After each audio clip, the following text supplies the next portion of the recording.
사도신경으로 우리 신앙을 함께 고백하겠습니다. 나는 전능하신 아버지 하나님 천지의 창조주를 믿습니다.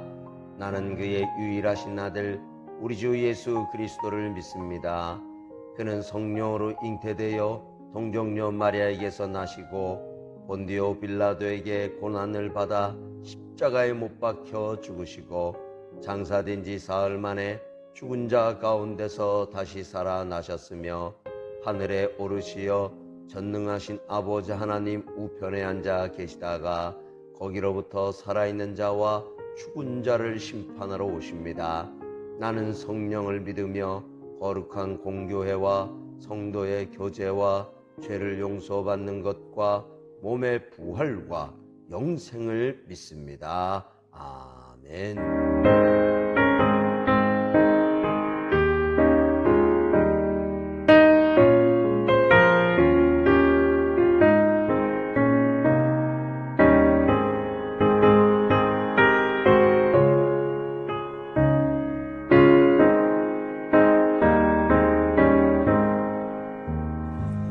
내 맘에 한 노래 있어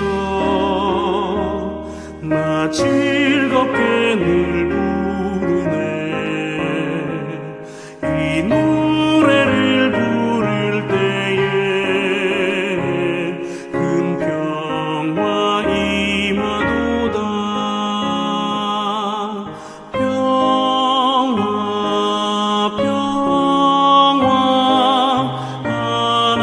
주신 선물 그 놀라운 주의 평화 하나님 선물일세 주 십자가 지심으로 날 구원해 주셨으며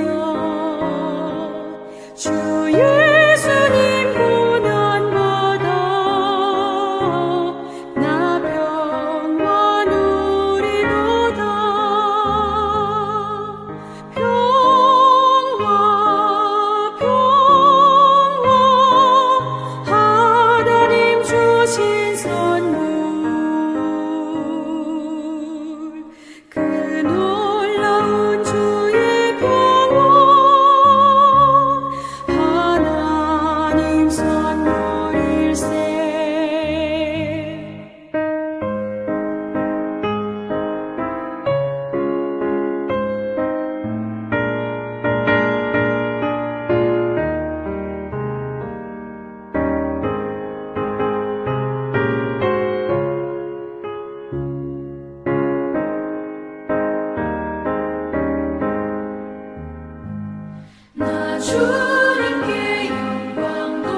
그 후에 유대인의 명절이 되어 예수께서 예루살렘에 올라가시니라. 예루살렘에 있는 양문 곁에 히브리 말로 베데스다라 하는 못이 있는데 거기 행각 5이 있고 그 안에 많은 병자, 맹인, 다리 저는 사람, 혈기 마른 사람들이 누워 물의 움직임을 기다리니 이는 천사가 가끔 못에 내려와 물을 움직이게 하는데 움직인 후에 먼저 들어가는 자는 어떤 병에 걸렸든지 낫게 됨이러라. 거기 38해 된 병자가 있더라. 예수께서 그 누운 것을 보시고 병이 벌써 오래된 줄 아시고 네가 낫고자 하느냐? 주여, 물이 움직일 때에 나를 못에 넣어주는 사람이 없어 내가 가는 동안에 다른 사람이 먼저 내려가나이다. 일어나 네 자리를 들고 걸어가라. 그 사람이 곧 나아서 자리를 들고 걸어가니라. 오늘 이날은 말씀입니다. 예수님은 유대인의 어느 명절인 오순절, 혹 초막절, 안식일에 예루살렘에 올라가십니다. 그리고 희생 제물을 바치기 위해 양들을 예루살렘 성 안으로 들어오게 하는 북동쪽에 있는 양문으로 가십니다. 거기에는 은혜의 집이라는 뜻을 가진 베데스다 못이 있었습니다. 그 호수에는 행각 5이 있었는데 헤롯 왕이 만든 줄기둥이 있는 지붕이 있었습니다. 그 지붕 밑에 통로에는 병든 사람들, 시각장애인들, 지체장애인들, 그리고 몸의 일부가 마비되어 못 쓰는 사람들이 많이 있었습니다.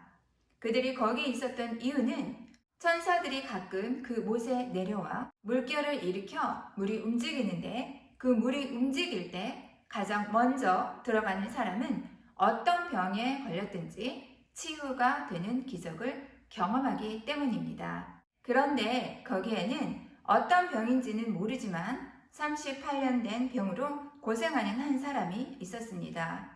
그는 누구의 도움도 받지 못했지요. 그래서 물이 움직일 때 계속 시도를 했지만 도와주는 사람이 없었기에 못에 먼저 들어가지 못하고 병이 점점 깊어만 갔습니다. 어느 날 그곳에 예수님이 찾아가셨죠.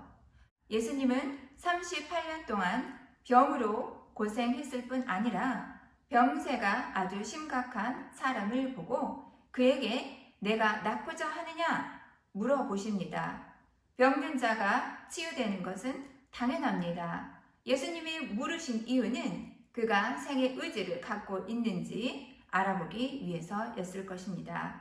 그 병자는 예수께 물이 움직일 때 나를 못에 넣어줄 사람이 없어 내가 가는 동안에 다른 사람이 먼저 내려가나이다 라고 대답을 하게 됩니다.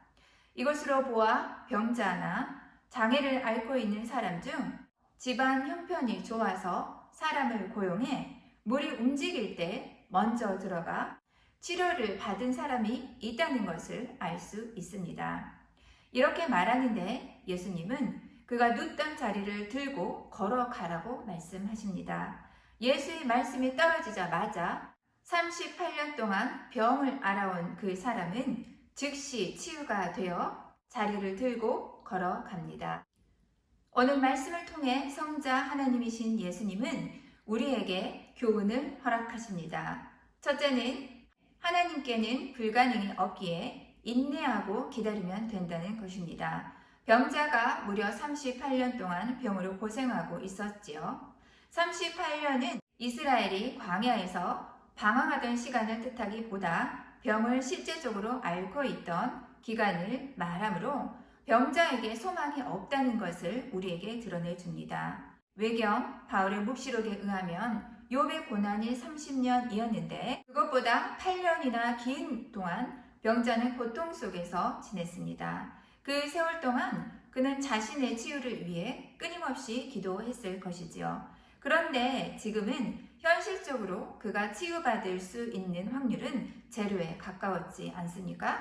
왜냐하면 물이 움직일 때 도와줄 사람이 없었기 때문입니다. 그런데 오늘의 예수님은 그에게 찾아가셔서 그의 병을 완전히 치유해 주십니다. 38년이라는 긴 세월 동안 질병으로 고통받고 멸시받으며 살아온 병자의 무거운 인생의 짐을 예수님께서 가볍게 해 주셨습니다.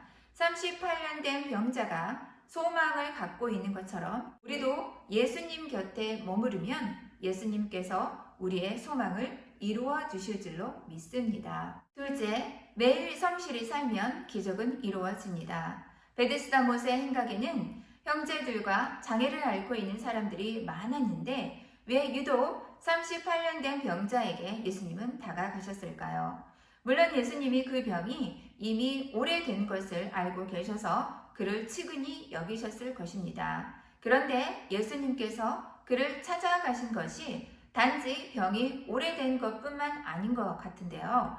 38년 된 병자에게 내가 낫고자 하느냐? 라는 질문에 7절 형제가 대답하기를 주여 물이 움직일 때 나를 물에 넣어줄 사람이 없어 내가 가는 동안에 다른 사람이 먼저 내려가나이다 라고 대답합니다.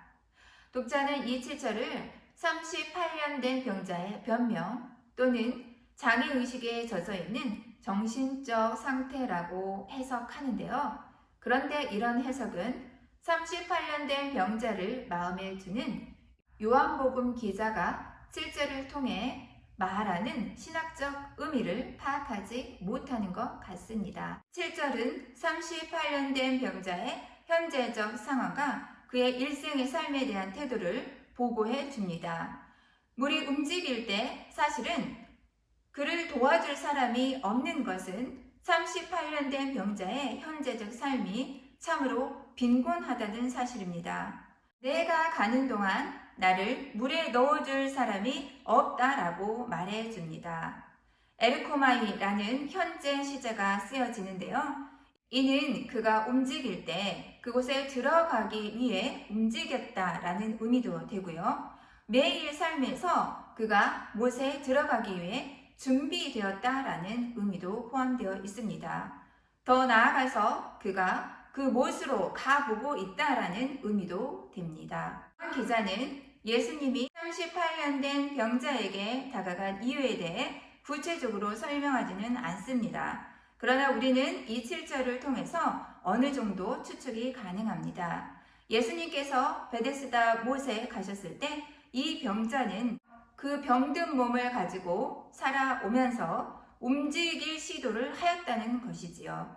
그래서 그 못에 갔다 왔지만 그가 물이 동했을 때 그를 물에 넣어줄 사람이 없어 허탕을 치고 다시 자신의 자리에 누워 있었을 것입니다.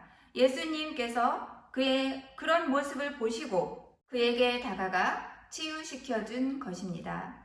기적은 어느 날 일어나는데 성실한 삶을 살아가는 과정 가운데 일어납니다. 몸은 병들고 38년이 되었지만 그래도 자신의 일상의 삶을 하나님께 소망을 두었습니다. 하나님께 소망을 두고 오늘도 살아보겠다고 했다가 움직이는 그에게 예수님은 다가와 지금 회복시켜 주십니다. 오순절 영성은 바로 다름 아닌 희망이고 눈을 들어 예수님을 바라보는 영성입니다. 함께 기도합니다. 38년 된 병자가 치유될 확률은 희박했습니다. 그러나 그래도 그는 살겠다는 소망을 가지고 베데스다 연못에 있었습니다. 주님은 삶의 소망을 가진 그를 치유시켜 주셨습니다. 감사합니다. 우리 상황이 아무리 암울하고 힘들지라도 지금도 역사하시는 하나님께 소망을 두고 인내하며 살아갈 것을 교훈해 주셔서 감사합니다. 각기 다른 문제로 고통받는 우리의 현실 가운데서도 눈을 들어 주님을 바라보면 문제가 해결될 줄로 믿습니다. 이런 부활의 영성으로 성령 강림을 묵상하는 살아가는 하늘소망교회 되게 하소서. 담임 목사님 영육간에 강건하게 하여 주시고 주시는 말씀을 통해서 우리를 소망으로 이끄시는 주님을 언제나 바라보게 하소서. 사랑이 많으신 예수님 이름으로 감사의 기도 드립니다. 아멘.